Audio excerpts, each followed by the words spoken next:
Muy buenas tardes a todos. Quiero saludaros y daros la bienvenida a una nueva sesión de nuestro estudio a la carta a los Filipenses, especialmente en estas circunstancias en las que nos encontramos, aún con el confinamiento, aunque estamos escuchando noticias de que posiblemente en pocos días, pocas semanas podamos volver a reunirnos. Seguimos orando y esperando en el Señor que Él haga todo lo posible para que podamos volver a la normalidad, por lo menos a la normalidad que para un creyente es poder reunirse con los demás creyentes. Y es algo que anhelamos, echamos de menos sin duda, pero damos gracias al Señor que Él ha provisto de distintos medios por los cuales podemos seguir conectados y aún, Señor, también de esta manera que el Señor nos permite poder estudiar juntos su palabra. Quisiera invitaros a abrir nuestras Biblias en Filipenses capítulo 2. Hoy vamos a comenzar el segundo capítulo de esta preciosa carta de Pablo a los Filipenses y vamos a considerar juntos una exhortación fundamental para el creyente. Pablo, después de exhortar a los filipenses a ser ciudadanos ejemplares del cielo en la tierra, como vimos la semana pasada, siendo fieles al Evangelio de Cristo y sufriendo por causa del Evangelio de Cristo, ahora les va a exhortar a ser cristianos humildes en la iglesia. Es la exhortación que vamos a considerar juntos esta tarde, el llamado a ser humildes. La humildad no era una virtud en los tiempos en los que Pablo escribió esta carta. Más bien era algo considerado como una deficiencia. No estaba bien visto, pero vemos que no solo aquí, sino a lo largo del Nuevo Testamento, los creyentes son exhortados enfáticamente a tener una actitud humilde. Hoy en día, la humildad no tiene mejor consideración que en aquella época. Yo creo que hoy en día muchos ven la humildad como un medio para un fin, quizás tratar de dar una apariencia de ser alguien humilde, pero uno sigue demostrando que tiene una ambición personal y al final usa la humildad como un medio para conseguir lo que desea. Eso no es la humildad que la Biblia nos enseña.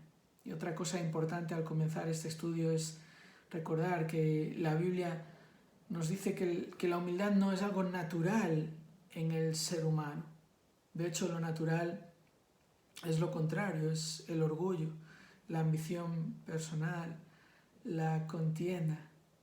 Y posiblemente era un problema también en Filipos, la falta de humildad, la falta de unidad, porque vamos a ver en el capítulo 4 como Pablo exhorta específicamente a dos personas en Filipos, a Evodia y Síntique, que sean de un mismo sentir en el Señor, que es exactamente la exhortación de Pablo en los versículos que vamos a estudiar esta tarde.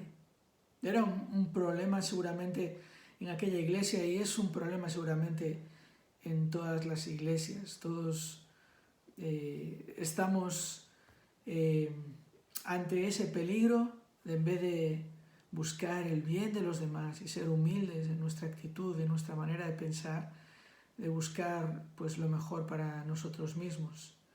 El comentarista William Barclay escribe acerca de estos versículos que vamos a estudiar que el único peligro que amenazaba a la iglesia filipense era la falta de unidad. En un sentido, dice este comentarista, esa es la amenaza que enfrenta toda iglesia sana.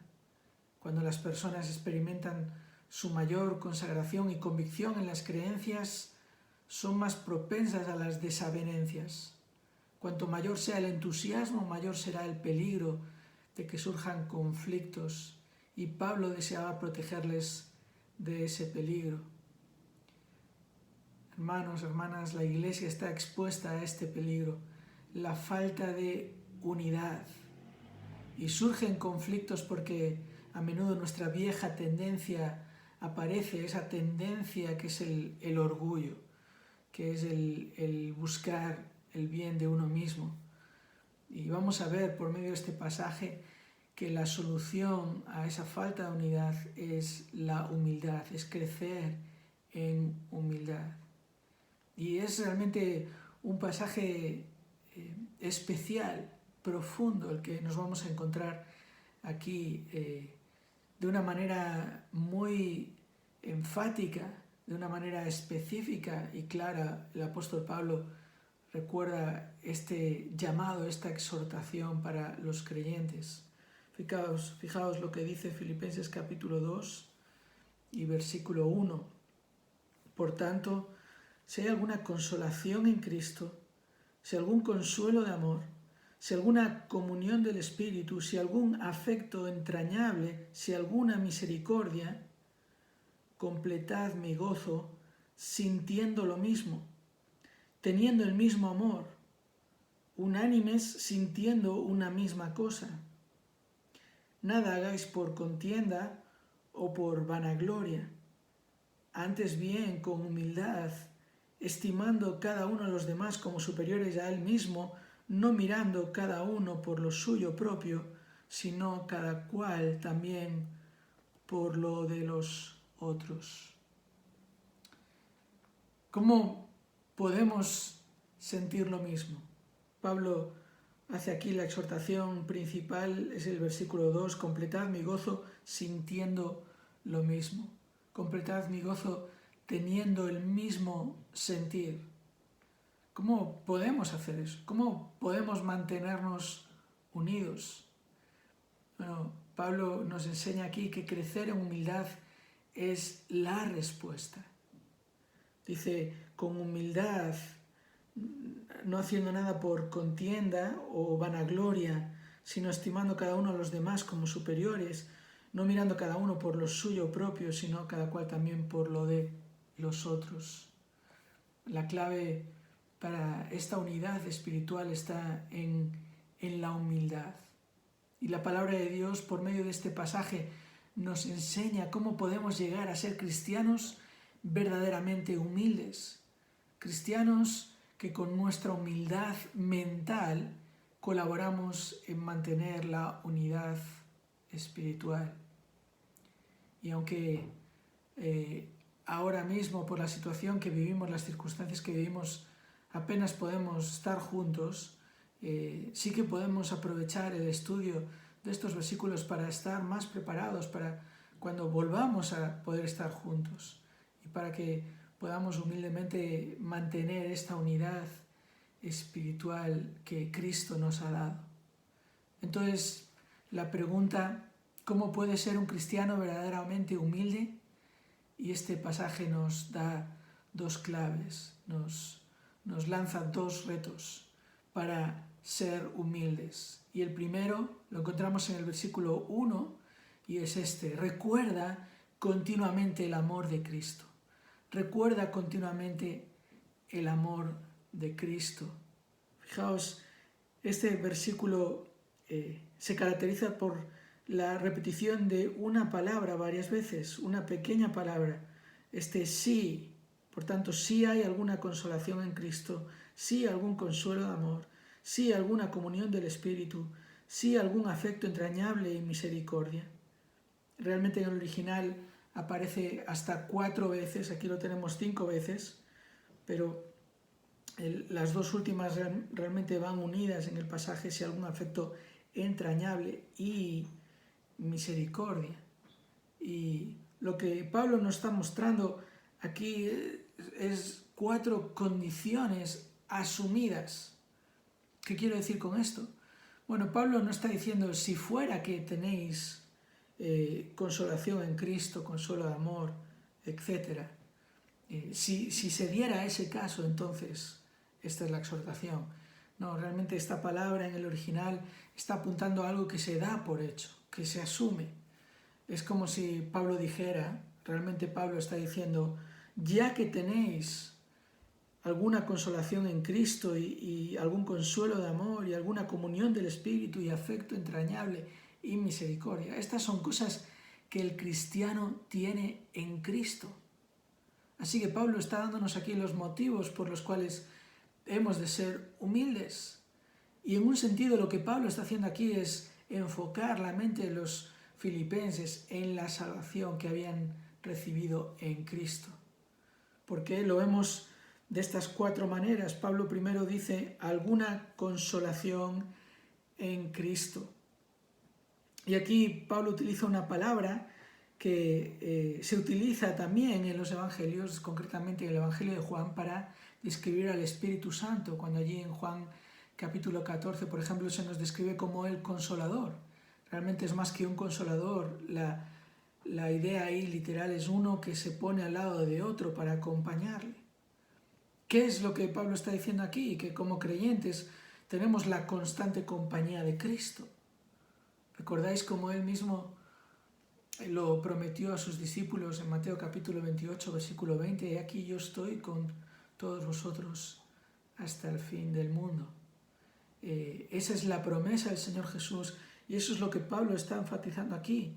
Como cristianos tenemos la compañía de Cristo, la ayuda constante de Cristo, su apoyo, su ánimo, su compañía a nuestro lado.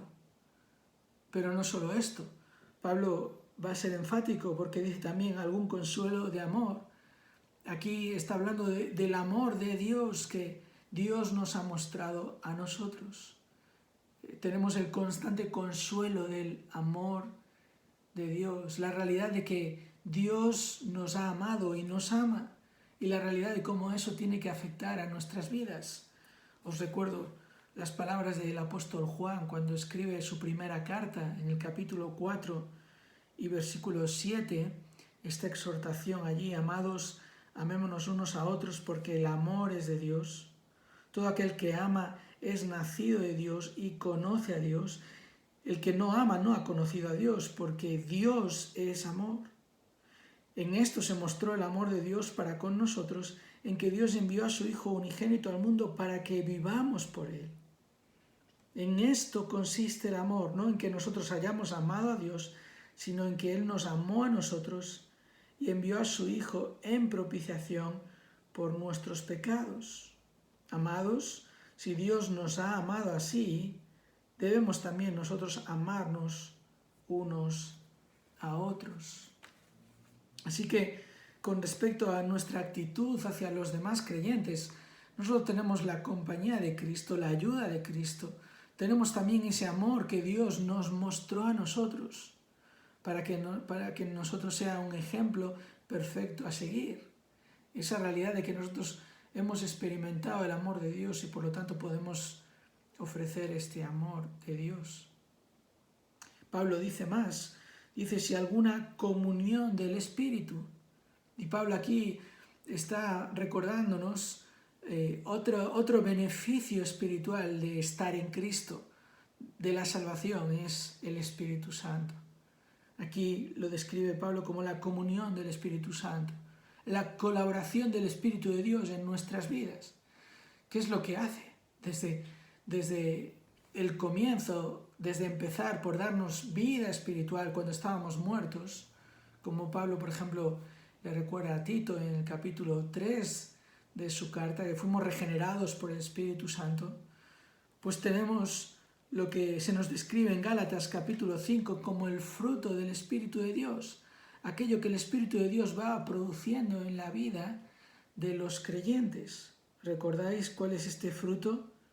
Amor, gozo, paz, paciencia, benignidad, bondad, fe, mansedumbre, templanza. Todas estas son cosas que el Espíritu de Dios produce en nosotros, que nos llevan a realmente tener una actitud, una mentalidad humilde con respecto a los demás. Así que notad lo que tenemos, los beneficios de nuestra salvación.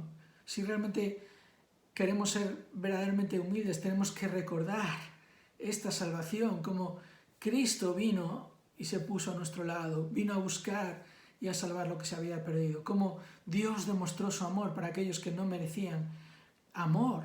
Él amó a sus enemigos, aun cuando éramos débiles. Él amó a los impíos, como Pablo recuerda en Romanos capítulo 5. Y el Espíritu de Dios con el cual nos ha sellado, el cual obra poderosamente en nosotros. Pero hay una cosa más que Pablo menciona aquí, que tenemos como beneficio de nuestra salvación. Y esto ya no es algo que nos viene dado por Dios, sino que es algo que Dios ha producido en nosotros y que ahora sale de nosotros. La idea aquí es de la compasión, la constante compasión que nos sale de dentro. Esa era la idea aquí. Pablo dice algún afecto entrañable, la idea es algo que surge desde las entrañas, y esto que surge es misericordia, es compasión, es amor. Así que ahora, al estar en Cristo, sí que tenemos este poder de Dios obrando en nosotros, y el resultado es compasión. La misma compasión que Pablo mismo menciona con respecto a su relación con los filipenses en el capítulo 1 y versículo 8. Porque Dios me es testigo de cómo os amo a todos vosotros con el entrañable amor de Jesucristo.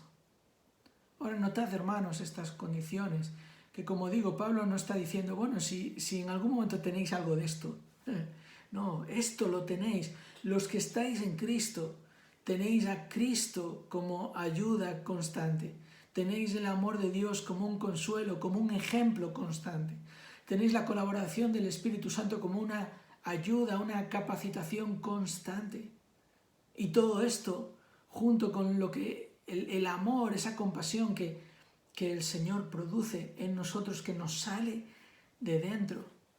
Estas condiciones nos dejan sin excusa con respecto a nuestra actitud hacia los demás.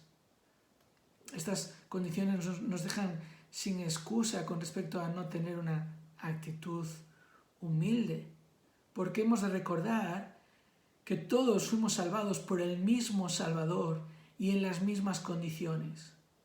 Quizás tú puedas pensar que había otros que estaban en peor condición que tú, condición espiritual, pero la condición en la que estábamos sin Cristo era de muertos, espiritualmente muertos. Así que ahí no hay una condición peor o mejor. Puede que tus circunstancias o tus años hasta que llegaste al Señor, a conocer a Cristo, estuvieran marcados por quizás actitudes más rebeldes o más tiempo caminando lejos de Dios o con más pecado, pero no te equivoques. Todos estábamos en la misma condición cuando Dios nos salvó, y nos salvó a todos por medio del mismo Salvador, el Señor Jesucristo. Además, todos fuimos amados con el mismo amor de Dios, es decir, el que nunca merecimos. Ninguno de nosotros merecimos tal amor. Sin embargo, todos hemos sido amados con el mismo amor. Todos hemos sido capacitados por el mismo Espíritu. Otra vez, a veces hay falta de comprensión en muchos creyentes con respecto a la persona del Espíritu de Dios. Y algunos piensan que tienen más del Espíritu que otros. Y no es así. La diferencia es que algunos son más humildes y dóciles para dejarse moldear por el Espíritu de Dios y la palabra de Dios que otros. Pero todos tenemos el mismo Espíritu, todos fuimos sellados por el mismo Espíritu y tenemos a nuestro alcance esta misma capacitación. Además, todos fuimos transformados con la misma esencia. Es decir, todo lo que Dios produce en un creyente, lo produce en todo creyente. No es que Dios le da a algunos ciertas cosas y a otros no les da esas mismas cosas, ¿no? Con respecto a lo que nosotros necesitamos para relacionarnos con los demás creyentes, a lo que necesitamos para nuestra vida, para toda nuestra vida, Dios nos lo ha dado. Así que recuerda continuamente la salvación. Si realmente quieres ser humilde, recuerda continuamente el amor de Cristo.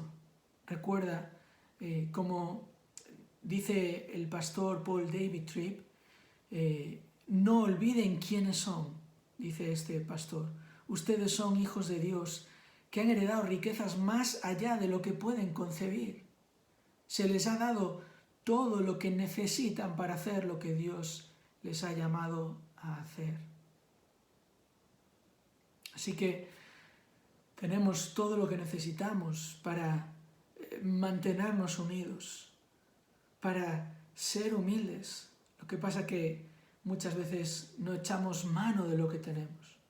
Muchas veces no recordamos de dónde venimos y de cuántas cosas nos salvó Dios. Muchas veces nos sucede como nuestra actitud, la actitud de algunos con ciertos aparatos electrónicos que los tenemos y a veces no sabemos cuánto provecho podemos sacar de ellos.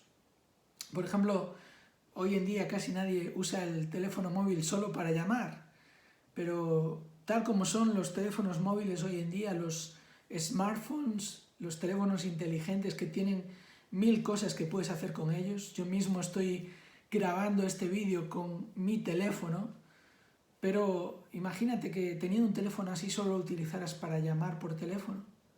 Estarías utilizando muy poco de lo que tienes. Bueno, esta es la idea.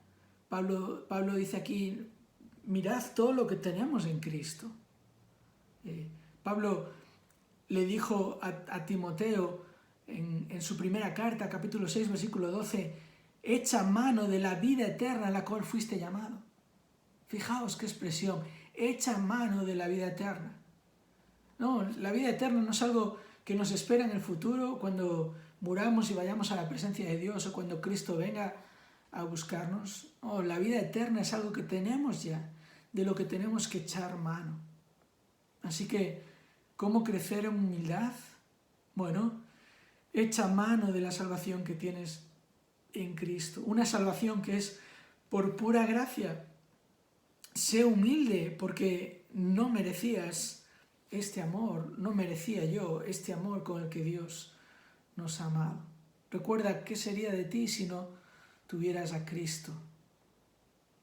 Recordar de dónde venimos nos mantendrá humildes y también nos ayudará a ver a los demás de otra manera, y esto nos lleva a lo segundo que Pablo nos dice aquí, al segundo reto para llegar a crecer, a ser creyentes verdaderamente humildes. No solo recordar el amor de Cristo, sino también renunciar al amor propio. ¿Cómo podemos crecer en humildad? ¿Cómo puedes ser un creyente verdaderamente humilde? Bueno, renuncia completamente al amor propio. Has de renunciar completamente al amor propio, algo que, otra vez, no está para nada de moda en nuestros tiempos. Parece un absurdo, parece un sinsentido. Ahora, esto no quiere decir que te hagas daño a ti mismo, no es de lo que Pablo va a estar hablando aquí. Pablo nos va a estar recordando cómo muchas veces nosotros mismos somos el obstáculo para la unidad entre los creyentes. Cuando en vez de buscar el bien de los demás, vivimos por ambición personal, buscamos nosotros nuestro propio beneficio. Y Pablo comienza aquí realmente con una exhortación que podría chocarnos, porque Pablo dice, completad mi gozo. Ahora, esto podría sonar como una ambición personal. Pablo está interesado en su propio gozo. No, obviamente no está diciendo eso. Pablo, ya lo vimos también en el capítulo 1, su gozo era exponer a Cristo a los demás. Su gozo era el progreso del Evangelio. Su gozo era que los demás crecieran en Cristo. Y por eso él oró de esta manera, ¿verdad? Que vuestro amor abunde aún más y más en ciencia, en todo conocimiento, para que probéis lo mejor, a fin de que seáis sinceros e irreprensibles para el día de Cristo, lleno de frutos de justicia, que son por medio de Jesucristo para gloria y alabanza de Dios.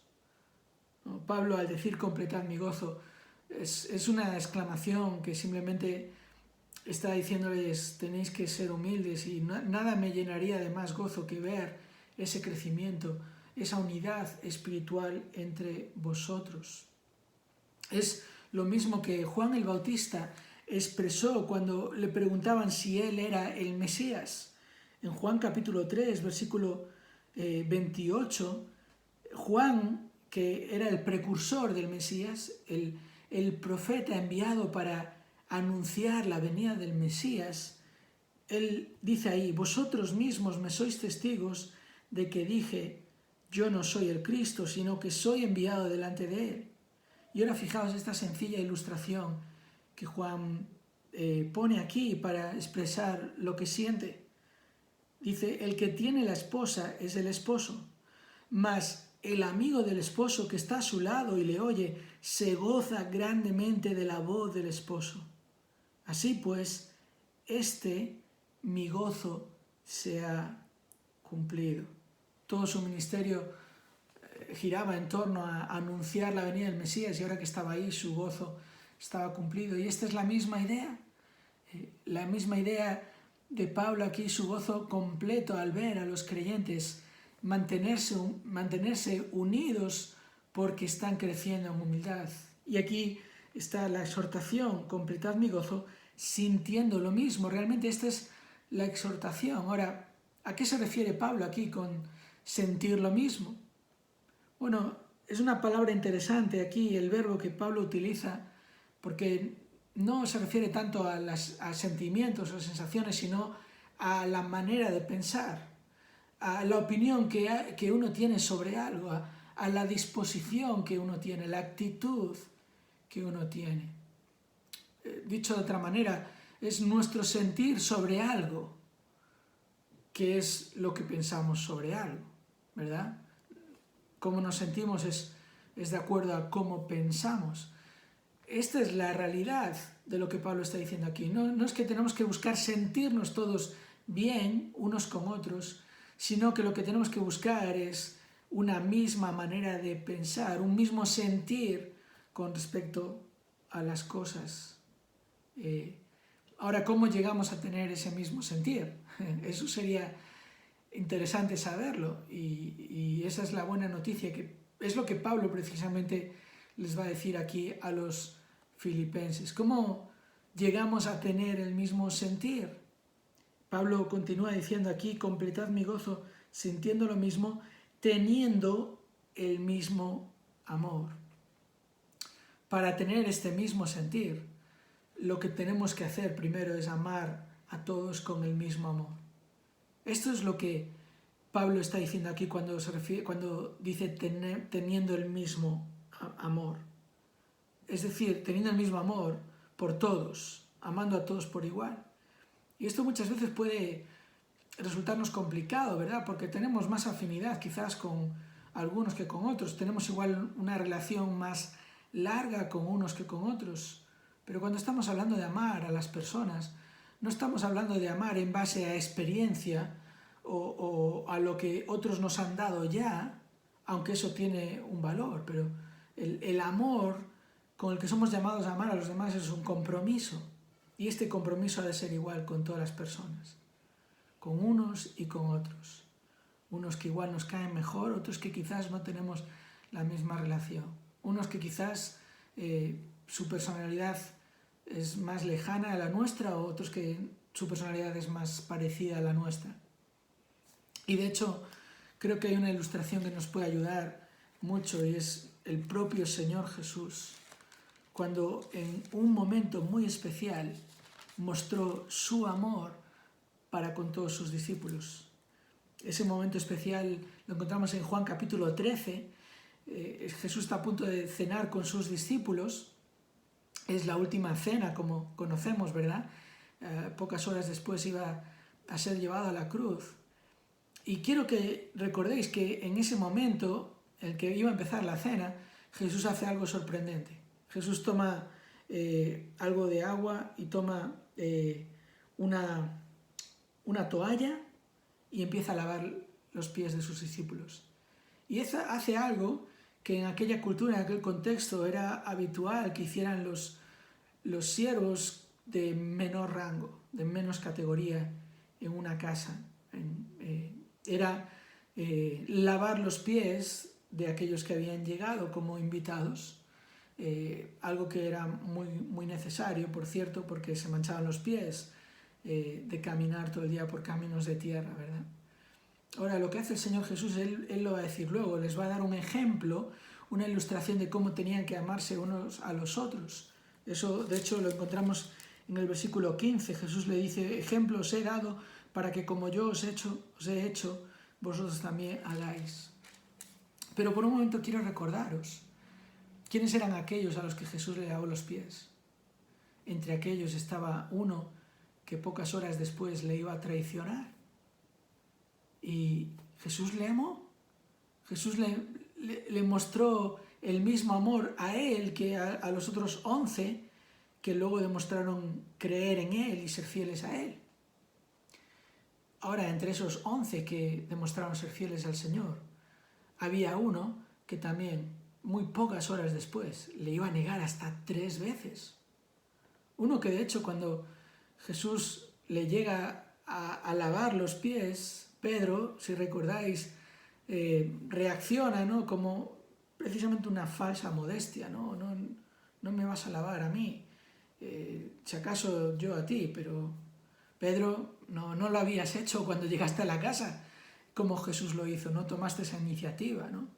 Y bueno, vemos ahí la actitud de Pedro y la vemos luego, negando a Jesús 3 veces que le conocía, a aquel que había dicho que estaba dispuesto a morir por él. Y entre esos 11 estaba también otro que después de resucitar Jesús dijo a aquellos que le habían dicho ha resucitado, no lo creo, si no lo veo no lo creo. Aquel que dudaba, Tomás. De hecho, entre estos 11 había otros 2 también que eran conocidos por su impulsividad. Señor, pediremos que envíes fuego del cielo para consumir a estos de este pueblo que no te quieren escuchar. Esos eran Juan y Jacobo. Pensad qué grupo. Podríamos seguir pensando. Mateo, uno que había sido un publicano, un recaudador de impuestos.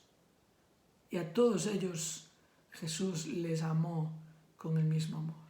Qué gran ejemplo para nosotros, hermanos. ¿Cómo llegamos a tener el mismo sentir? De esta manera, tomando la decisión, el compromiso. Es nuestra mentalidad, es una manera de pensar. No nos movemos por sentimientos hacia otros. Y eso que a veces puede haber situaciones en las que otras personas en la iglesia nos puedan hacer daño, muchas veces inconscientemente. Pero nuestra reacción no va a ser en base a cómo nos sentimos, sino a cómo pensamos. Y si pensamos que todos nosotros fuimos amados con ese gran amor de Dios, ese amor de Cristo, pues nosotros hemos de mostrar el mismo amor, teniendo, dice aquí Pablo, teniendo el mismo amor. También una segunda manera de tener el mismo sentir que Pablo nos muestra aquí es ser unánimes en un mismo propósito, siguiendo unánimes un mismo propósito. Pablo utiliza esta palabra unánimes, literalmente es una misma alma o un mismo espíritu, se podría traducir de las 2 maneras. La idea aquí es armonía y va conectado con lo que dice inmediatamente después, sintiendo una misma cosa, o traducido de otra manera, teniendo un mismo propósito, o sea, con la mira puesta en un mismo objetivo. Y aquí la ilustración es la ilustración de la música, algo que por cierto echamos mucho de menos, ¿verdad? Por la gracia de Dios tenemos un grupo de músicos en nuestra iglesia que ha crecido en los últimos tiempos y es un gozo verles tocar juntos y es una pena que no lo podemos hacer, ¿no? Que llevamos todas estas semanas sin poder escuchar esa música que nos ayuda a alabar al Señor juntos. Pero ellos saben muy bien, yo creo que todos podemos entender esta ilustración sencilla, que si cada uno va por libre y toca los acordes que le parece y al ritmo que le parece y siguiendo la partitura que considera, va a ser un desastre. De hecho, cuando suena tan bien, y realmente suena muy bien, hermanos, os lo aseguro, es porque todos están siguiendo una misma partitura, tienen los ojos puestos en los mismos acordes que van tocando y mantienen todos el mismo ritmo. Así es como realmente apreciamos esta buena música, esta armonía.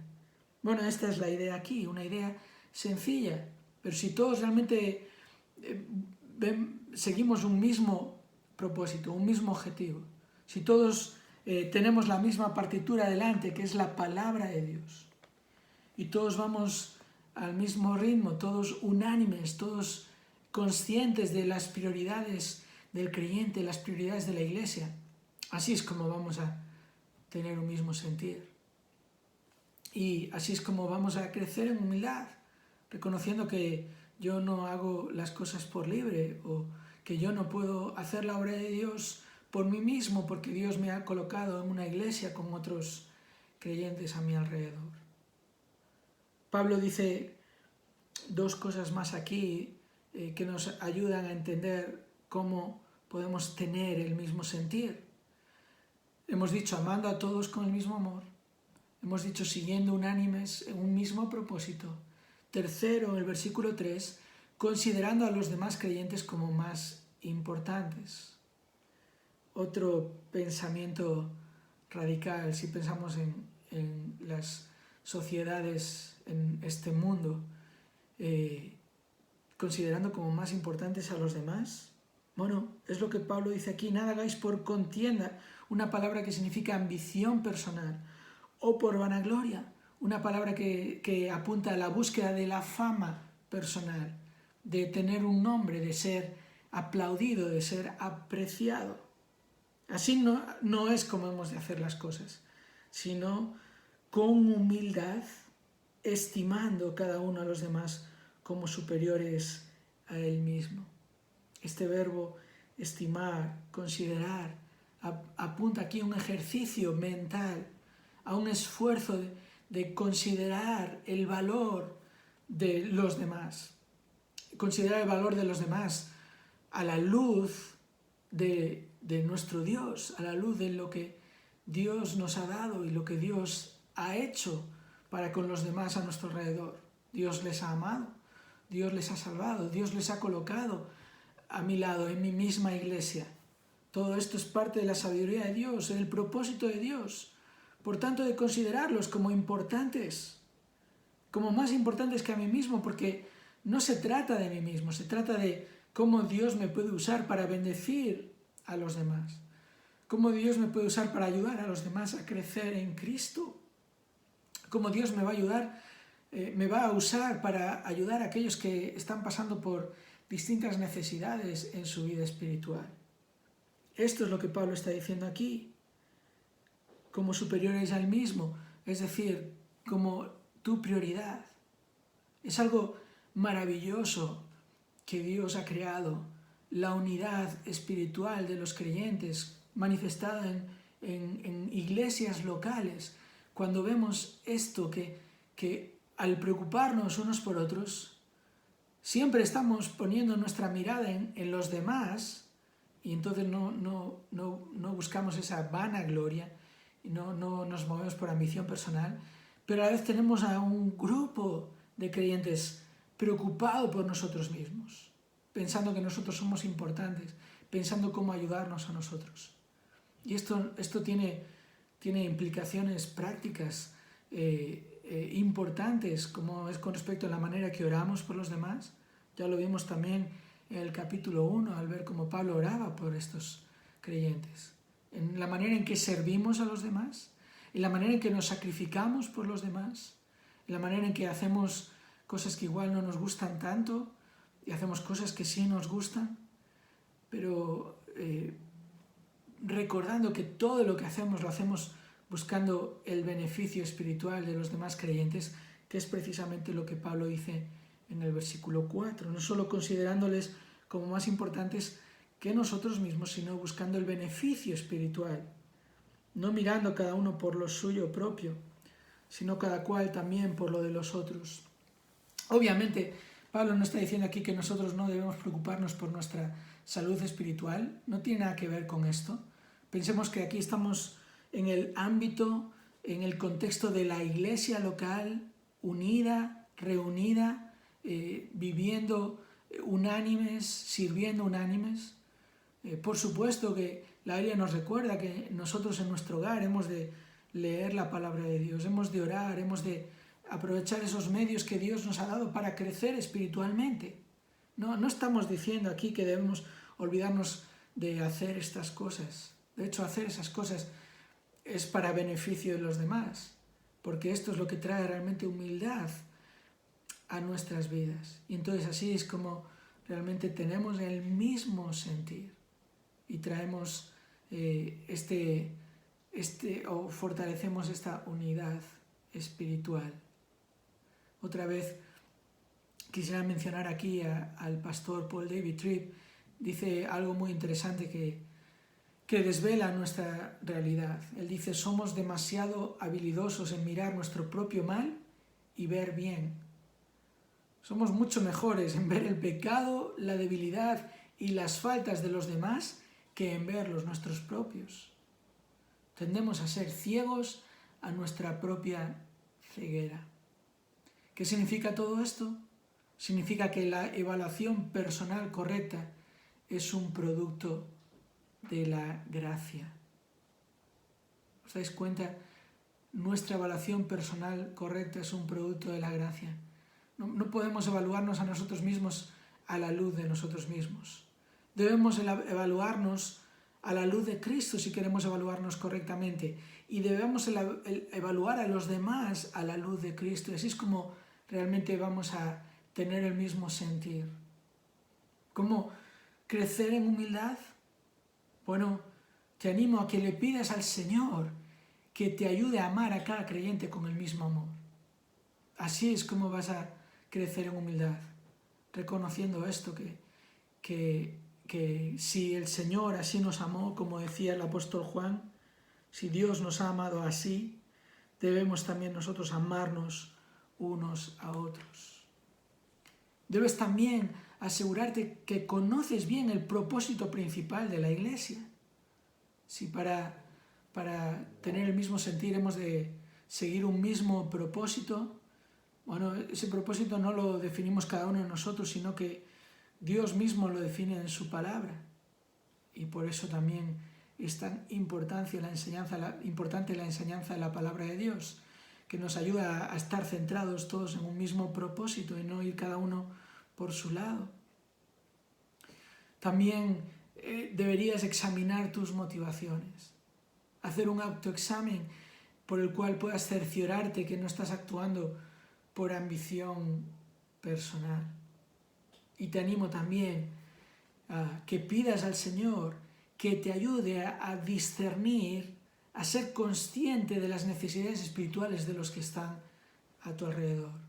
Este es el camino para tener un mismo sentir. Este es el camino para crecer en humildad, amar a todos con el mismo amor, seguir un mismo propósito, no hacer nada por ambición personal, sino considerando a los demás como más importantes y pidiendo al Señor que nos ayude a discernir estas necesidades de los demás para poder ser útiles en sus manos. Quisiera terminar con una frase que ya he mencionado algunas veces en mis predicaciones, pero que sigue siendo una frase que me impacta y muy apropiada para este estudio que estamos terminando. Fue el pastor puritano Richard Baxter que dijo que ser un verdadero cristiano y no ser humilde es una contradicción. Una contradicción porque realmente nuestra salvación nos pone en nuestro lugar. Una salvación que es por gracia, que no merecíamos.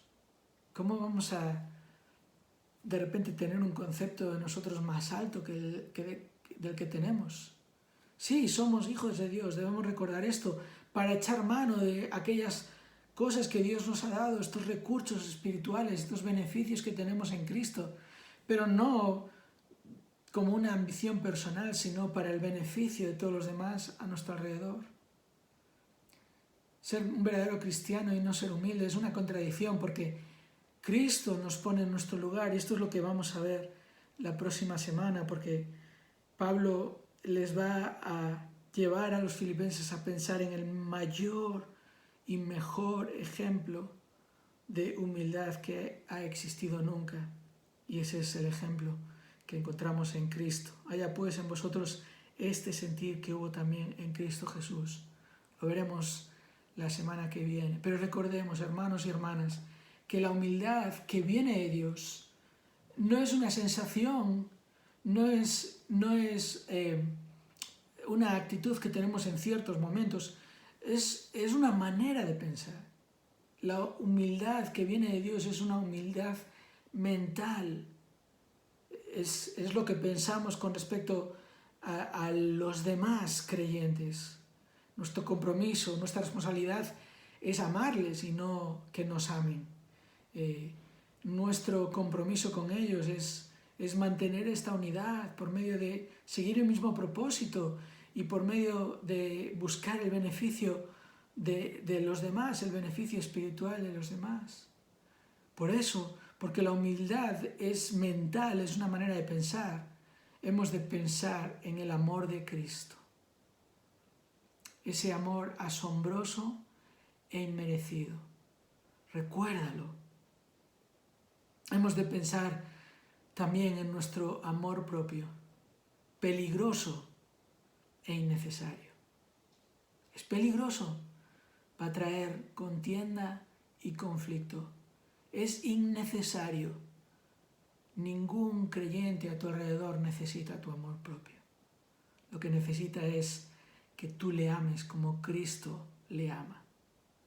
Así que destierra ese amor propio. Sea un cristiano humilde para gloria de Dios y para bendición de su pueblo.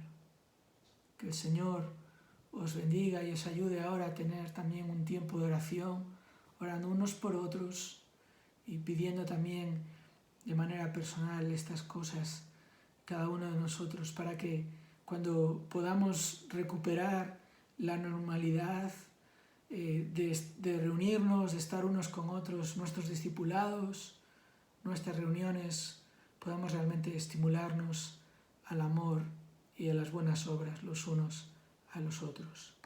Que el Señor os bendiga, hermanos y hermanas.